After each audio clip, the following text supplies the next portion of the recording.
നമസ്കാരം. ഞാൻ ഇന്നിവിടെ ഉണ്ടാക്കാൻ പോകുന്ന റെസിപ്പി ഒരു ബീഫ് കറിയാണ്.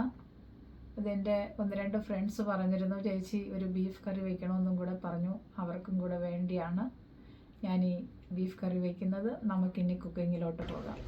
ഇന്നത്തെ ബീഫ് കറിക്ക് ആവശ്യമായ ഇൻഗ്രീഡിയൻസ്: 1 കിലോ ബീഫ് കഴുകി വൃത്തിയാക്കി വെച്ചിട്ടുണ്ട്, ഒരു 2 ഇടത്തരം സവാള, 4 പച്ചമുളക്, കുറച്ച് കറിവേപ്പില,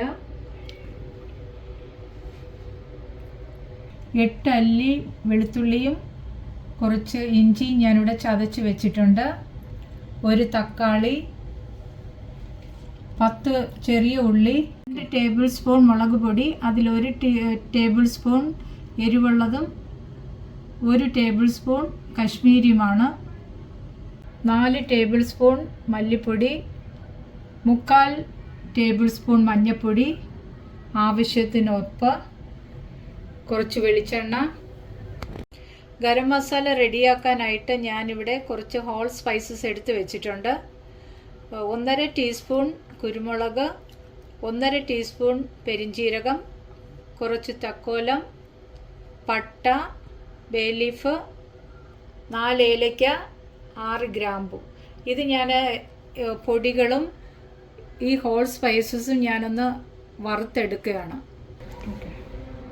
ചട്ടി ചൂടായിട്ടുണ്ട്, അതിൽ ഞാൻ ഈ സ്പൈസസ് എല്ലാം ഇട്ടൊന്ന് വറുത്തെടുക്കുകയാണ്.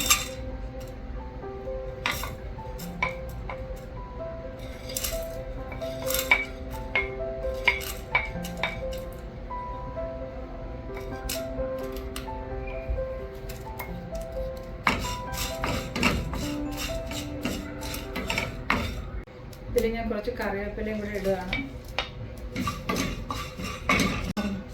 ഹോൾ സ്പൈസസ് എല്ലാം നന്നായി വറുത്തെടുത്തിട്ടുണ്ട്. ഇത് മാറ്റിയതിന് ശേഷം ഇതിൽ തന്നെ നമ്മൾ എടുത്ത് വെച്ച പൊടിയും കൂടെ എടുത്ത് വറുത്തെടുക്കുകയാണ്. ഇതിൽ മല്ലിപ്പൊടി, മുളക് പൊടി, മഞ്ഞൾപ്പൊടി, ചെറിയ തീയിൽ ഇതൊന്ന് വറുത്തെടുക്കണം.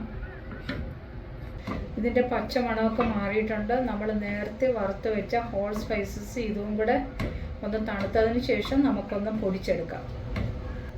ഇറച്ചി വേവിക്കാനുള്ള കൂട്ട് നമുക്ക് ശരിയാക്കാം. ഇവിടെ അരിഞ്ഞു വെച്ചിരിക്കുന്ന ചെറിയ ഉള്ളി ഇടുകയാണ്, തക്കാളി, പച്ചമുളക്,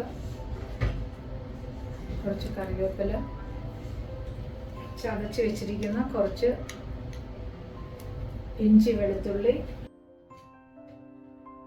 ഇവിടെ വറുത്ത് വെച്ച പൊടിയിൽ ഞാനൊരു കുറച്ച് പൊടിയും കൂടെ അതിൽ ചേർക്കുകയാണ്. ഹോൾ സ്പൈസസിൻ്റെ കുറച്ച് പൊടിയും കൂടെ ഇതിൽ ചേർത്ത്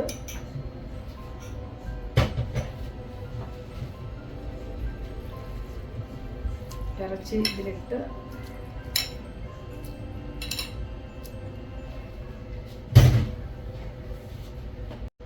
ഇതിൽ കുറച്ച് ഉപ്പും കൂടെ ചേർക്കുകയാണ്. അതിനുശേഷം ഇതിൽ കുറച്ച് വെളിച്ചെണ്ണ ഒഴിച്ചിട്ട്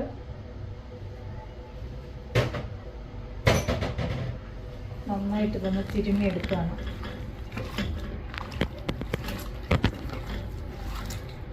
ഇതിൽ അരപ്പും ഉള്ളിയും തക്കാളിയും എല്ലാം ചേർത്ത് നന്നായിട്ട് ഞാനൊന്ന് തിരുമ്മി വെച്ചിട്ടുണ്ട്.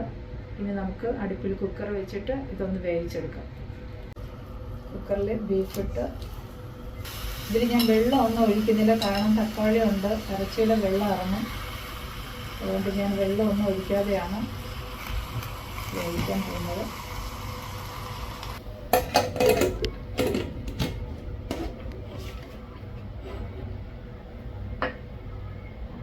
പാൻ ചൂടായി വന്നിട്ടുണ്ട്, അതിൽ ഞാൻ കുറച്ച് വെളിച്ചെണ്ണ ഒഴിക്കുകയാണ്. വെളിച്ചെണ്ണ ചൂടായിട്ടുണ്ട്, അതിൽ ഞാനിവിടെ ചതച്ച് വെച്ചിരിക്കുന്ന ബാക്കിയുള്ള വെളുത്തുള്ളി ഇഞ്ചിയും കൂടെ ഇടുകയാണ്.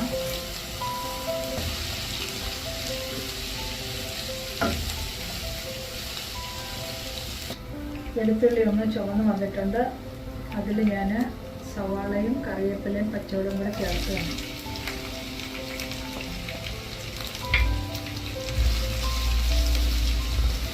ഉള്ളിയെല്ലാം നല്ല ഗോൾഡൻ കളറായി വന്നിട്ടുണ്ട്. അതിൽ നമ്മളിവിടെ വറുത്ത് പൊടിച്ച് വെച്ചിരിക്കുന്ന പൊടികളൂടെ ചേർക്കാം.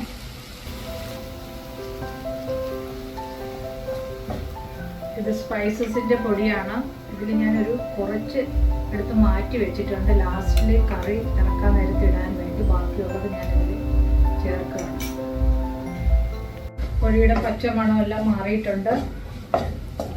അതിൽ ഞാനിവിടെ വേവിച്ച് വെച്ചിരിക്കുന്ന ഇറച്ചി കഷ്ണം ചേർക്കുകയാണ്. വെള്ളം ഇപ്പോൾ ഇതിൽ ഞാൻ ഒഴിക്കുന്നില്ല, കഷ്ണങ്ങൾ മാത്രമേ ഇതിൽ ചേർക്കുന്നുള്ളൂ. നല്ല മണമാണ്. നമ്മൾ പൊടികളും പൊടിച്ചതും ഹോൾ സ്പൈസസും കുരുമുളകും വറുത്ത് പൊടിച്ചത് ഇതിൽ ചേർത്ത് ഇവിടെ ഒന്ന് ഇളക്കുമ്പോൾ നല്ല മണമാണ് വരുന്നത്. ഇത് കുറച്ച് നേരം നമുക്ക് വഴറ്റിയതിന് ശേഷം ഇതിൻ്റെ ഇറച്ചി വേവിച്ചതിൻ്റെ വെള്ളം ഒഴിച്ച് കുറച്ചും കൂടെ വേവിച്ച് നമുക്ക് വറക്കാം. ഇറച്ചിയിൽ അരപ്പെല്ലാം പിടിച്ച് നന്നായിട്ട് വഴണ്ട് വന്നിട്ടുണ്ട്. ഇതിൽ നമ്മൾ ഇവിടെ ബാക്കിയുള്ള ആ വെള്ളവും കൂടെ ചേർക്കുകയാണ്. ഇറച്ചി വേവിച്ച വെള്ളം കൂടെ ചേർത്തിട്ട്